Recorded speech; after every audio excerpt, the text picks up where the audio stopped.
Imagine a time when the world's financial stability hung in the balance, when banks were failing and the global economy teetered on the brink.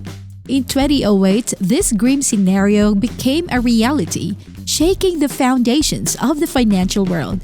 In this video, we will take you on a journey through the events that led to the 2008 financial crisis and the lessons we can learn from it. So get ready because what you are about to learn will change your perspective on money, stocks, and trust. The year 2008 began with an air of uncertainty that few could have predicted would culminate in a global financial catastrophe. At first, it was just hushed conversations among financial experts, whispers of unease in the corridors of power. But as the months passed, those whispers grew into thunderous roars of impending financial disaster. Real estate, once seen as the sturdy foundation of the American dream, began to crumble. Do you remember when everyone seemed to be getting mortgages?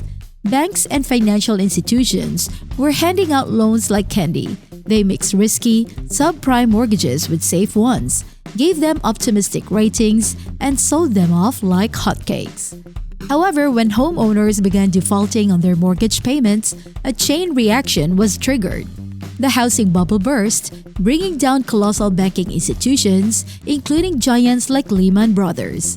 But why did the fall of one bank have such catastrophic consequences for the global economy? The world of finance is like an intricate spider's web. When Lehman Brothers fell, it set shockwaves rippling through the financial markets, causing panic and eroding trust among banks. They stopped lending to each other, and as a result, they stopped lending to us, the everyday people. The ripple effects of this crisis reached every corner of society, from your local cafe owner to car manufacturers. As the days turned into weeks, governments around the world were in a frenzy, desperately trying to prevent a complete economic collapse. Central banks slashed interest rates in an attempt to encourage borrowing and spending. But the damage was already done. The global economy had plunged into a recession, and the consequences were dire. Unemployment soared, businesses closed their doors, and stock markets plummeted. The very foundations of capitalism were called into question, leaving many to wonder, how did we get here? The answer to that question lies in human behavior. Greed, a focus on short-term gains, and the relentless pursuit of profits clouded people's judgment. Financial derivatives, which were once seen as ingenious financial instruments, became complex tools of destruction. Regulations failed and oversight was lacking. But, as with all storms, this one had a silver lining. The 2008 financial crisis served as a wake-up call, prompting widespread reforms. Regulators around the world became more vigilant, requiring banks to hold more capital and take fewer risks.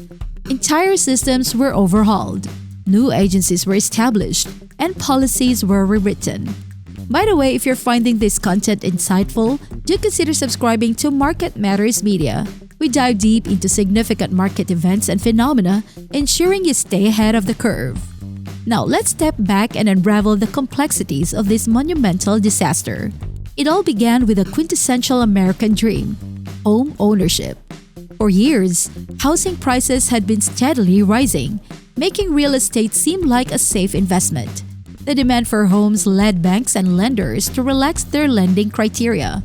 Even those with poor credit histories, often referred to as subprime borrowers, were given loans. However, these subprime mortgages were inherently risky. To mitigate this risk, banks used financial wizardry. They bundled various mortgages, including the risky ones, into what they called mortgage-backed securities, or MBS. The idea was that by pooling these mortgages together, the risk would be spread out. But here's what it gets complicated. These MBS were then bundled into another layer of securities called collateralized debt obligations, or CDOs. Driven by an insatiable appetite for profits, financial institutions traded these CDOs fervently. They were given top ratings by credit rating agencies, making them appear like safe investments. However, beneath this facade of security was a ticking time bomb. Many homeowners with these subprime mortgages had adjustable rate loans. Initially, they enjoyed low interest rates, but these rates were set to increase after a certain period, and increase they did. As interest rates rose, many homeowners found themselves unable to keep up with their mortgage payments. Defaults skyrocketed, and the once highly prized MBS and CDOs plummeted in value. The financial sector was hemorrhaging, but the worst was yet to come. Financial institutions had purchased these securities using borrowed money, hoping to amplify their profits. This strategy, known as leveraging, can be lucrative when bets pay off. However, when they don't, losses are magnified. Major banks and financial institutions around the world had exposure to these toxic securities. When their value plummeted, it triggered a liquidity crisis. Banks, gripped by fear, were unwilling to lend money even to other banks. This set off a chain reaction, causing the credit market to freeze. To put it in simpler terms, imagine if businesses couldn't get loans to run their daily operations, or if ordinary people couldn't secure loans for homes or cars. The economic machinery would grind to a halt, and that's precisely what was happening. Why couldn't the banks just absorb these losses, you might ask? The answer lies in the scale of the problem. Lehman Brothers, for example, had assets worth $600 billion. Its collapse would have been like removing a crucial card from a house of cards. The impact was systemic, shaking the very foundations of the global economy. In response to the crisis, governments worldwide took swift and massive actions. In the United States alone, over $700 billion was injected into the economy through the Emergency Economic Stabilization Act. This money was aimed at purchasing distressed assets and injecting capital into struggling banks. Central banks across the world coordinated their efforts, slashing interest rates and injecting money into the economy. However, the aftermath of the crisis was long-lasting. In the US, millions of people lost their homes, and globally, unemployment rates surged while countless businesses closed their doors. The world plunged into a recession, reminiscent of the Great Depression. The lessons learned from the 2008 financial crisis are invaluable. In the wake of the chaos, a profound realization dawned upon the financial world. Transparency, once regarded as a mere buzzword, proved to be the bedrock of trust in the financial system. The crisis underscored the critical need for robust regulations and effective oversight mechanisms to ensure that financial institutions operate responsibly and ethically.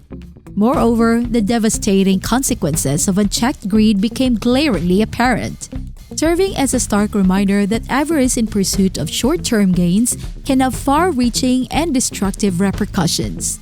These lessons continue to shape financial policies and practices today, emphasizing the importance of responsible financial stewardship for a stable and prosperous future.